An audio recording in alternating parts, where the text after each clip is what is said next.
இப்படி போய் அசிங்கப்படுவாங்க அப்படின்னு சொல்லிட்டு நான் கொஞ்சம் கூட நினைச்சு பாக்கலங்க. அது என்ன அப்படின்னு பாத்தீங்கன்னா, இப்ப ரீசெண்டா ஒரு சின்ன பையன் ஸ்கேம் பண்ணிட்டான் அப்படின்னு சொல்லிட்டு ரொம்ப வைரலாக போயிட்டு இருந்தது. அதை பத்தி நானும் பேசுவேன் அப்படின்னு சொல்லிட்டு எடுத்து பேசி டிவிக்கே அவதூறு பேசுற மாதிரி பேசினாரு. அதுக்கு ஒரு சின்ன பொண்ணு ரிப்ளை கொடுத்தது. அது என்ன நீங்களே கொஞ்சம் பார்த்துட்டு வந்துருங்க. கொடுவாய் அன்பு ஸ்கேம் சொல்லி பல பேர் இன்ஸ்டாகிராம்ல ரீல்ஸ் போட்டுருக்காங்க. இன்ஸ்டாகிராம் பக்கம் போனாலே இந்த குட்டி குஞ்சானுடைய வீடியோ தான் தொடர்ச்சியா வந்து கொண்டிருக்கு. இவன் யார் என்னன்னு விசாரிச்சு பார்த்தா தாவேகாவுடைய அடுத்த மாவட்ட செயலர் வர்றதுக்கான எல்லா தகுதியும் உள்ள ஒரு நபர். அந்த ஃபேமிலிஸுக்கும் விஜயனனுக்கு இல்ல மேட்ச், உங்க கிட்டதான் மேட்ச். அவனும் உங்களும் கரெக்ட் ஒரு மாதிரி தான்.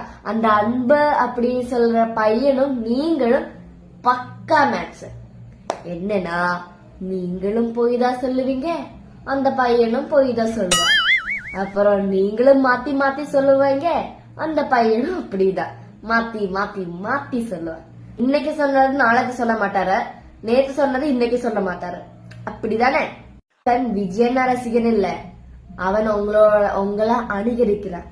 புரிஞ்சிச்சா? விஜயண்ணா ரசிகரா இருந்தா உண்மை மட்டும்தான் சொல்லுவாங்க. என்ன மாதிரி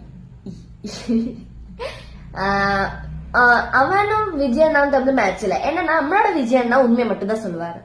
ஆனா நீங்க இருக்குல்ல, உங்களோட தலைவர் இருக்குல்ல,